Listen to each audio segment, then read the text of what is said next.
Adapun materi yang pertama adalah sejarah hadis pada masa Rasulullah SAW. Hadis pada masa ini dikenal dengan as-al-wahyi wa al-takwin, yakni masa turun wahyu dan pembentukan masyarakat Islam.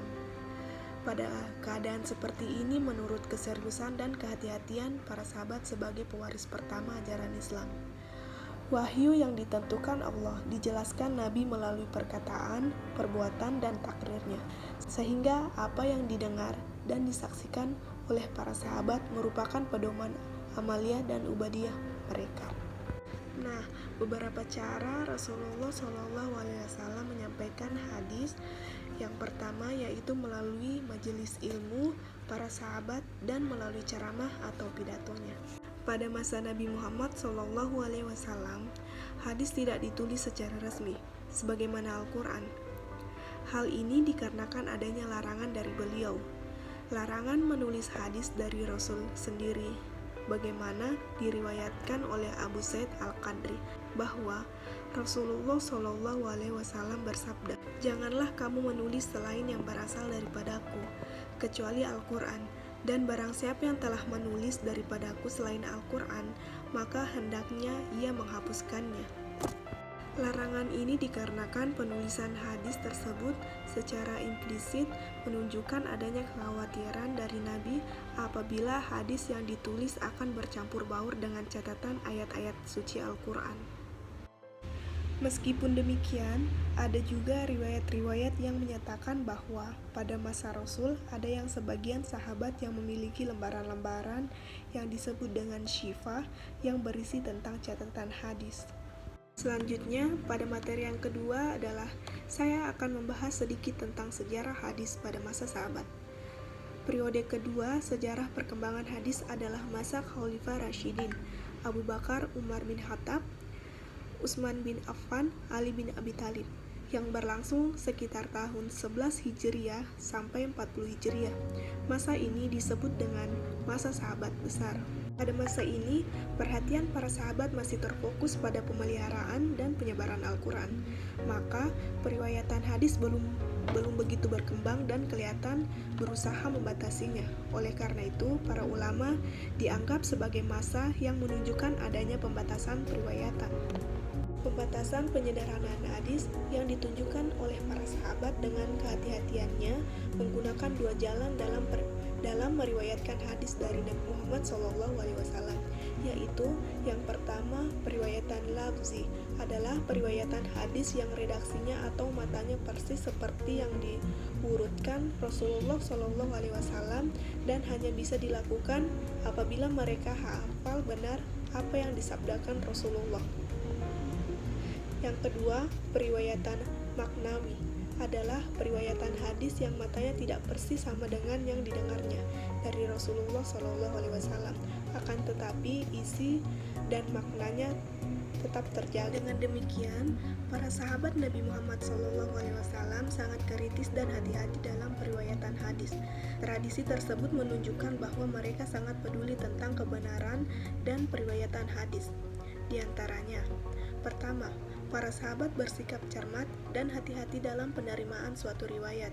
Hal ini dikarenakan meriwayatkan hadis Nabi Muhammad SAW merupakan hal penting sebagai wujud kewajiban taat kepadanya. Yang kedua, para sahabat melakukan penelitian dan cermat terhadap periwayatan maupun isi riwayat itu tersendiri. Yang ketiga, para sahabat sebagaimana dipelopori Abu Bakar mengharuskan adanya saksi dalam periwayatan hadis. Yang keempat, para sahabat sebagaimana dipelopori Ali bin Abi Thalib meminta sumpah periwayatan hadis. Yang kelima, para sahabat meminta riwayat dari satu orang yang terpercaya. Dan yang terakhir, di antara para sahabat terjadi penerimaan dan periwayatan hadis tanpa pengecekan terlebih dahulu, apakah benar dari Nabi atau perkataan orang lain. Hal ini dikarenakan mereka memiliki agama yang sangat kuat, sehingga tidak mungkin berdusta. Selanjutnya, materi terakhir, sejarah hadis pada masa tabi'in.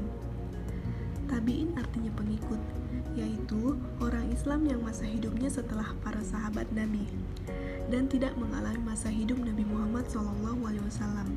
Usianya tentu saja lebih mudah dari sahabat Nabi. Bahkan ada yang masih anak-anak atau remaja pada masa sahabat Nabi masih hidup. Tabi'in disebut juga sebagai murid sahabat Nabi, seperti Al-Qasim bin Muhammad bin Abi Bakar Asy-Siddiq, Al-Hasan, Al-Basri, Abu Hanifah, Umar bin Abdul Aziz. Pada era tabi'in, keadaan sunnah tidak jauh berbeda dari era sahabat. Namun, pada masa ini, Al-Quran telah dikodifikasi dan disebarluaskan ke seluruh negeri Islam. Maka, tabi'in dapat memfokuskan diri dan mempelajari sunnah dari para sahabat. Kemudahan lain yang diperoleh tabi'in karena sahabat Nabi Muhammad SAW telah menyebar ke seluruh penjuru dunia Islam, sehingga mereka mudah mendapatkan informasi tentang sunnah. Pada masa tabi'in, Islam sudah menyebar ke berbagai negara. Bahkan pada tahun 93 Hijriah, Islam sudah sampai ke Spanyol. Hal ini karena sahabat berangkat untuk mengemban tugas pemerintah ataupun keagamaan ke negara-negara sekitar Jazirah Arab. Hadis yang diterima para tabi'in dari gurunya atau para sahabat pada umumnya dalam bentuk catatan-catatan ataupun hafalan. Dalam periwayatan pun tidak berbeda jauh dengan yang dilakukan oleh para sahabat. Pada masa tabi'in terdapat pergolakan politik sebagai akibat atau kelanjutan pergolakan politik yang terjadi pada masa Ali bin Abi Thalib yang telah memecahkan umat Islam menjadi beberapa golongan seperti Khawarij, Syiah, Muawiyah, dan golongan-golongan lain. Hal ini baik disadari ataupun tidak telah mempengaruhi perkembangan hadis pada saat itu, yang berdampak positif maupun negatif diantaranya. Yang pertama, dari segi negatif, munculnya hadis-hadis palsu demi kepentingan politik atau golongan masing-masing. Kedua, dari segi positif, adanya sebuah upaya dalam penyelamatan dari pemusnahan dan pemalsuan hadis.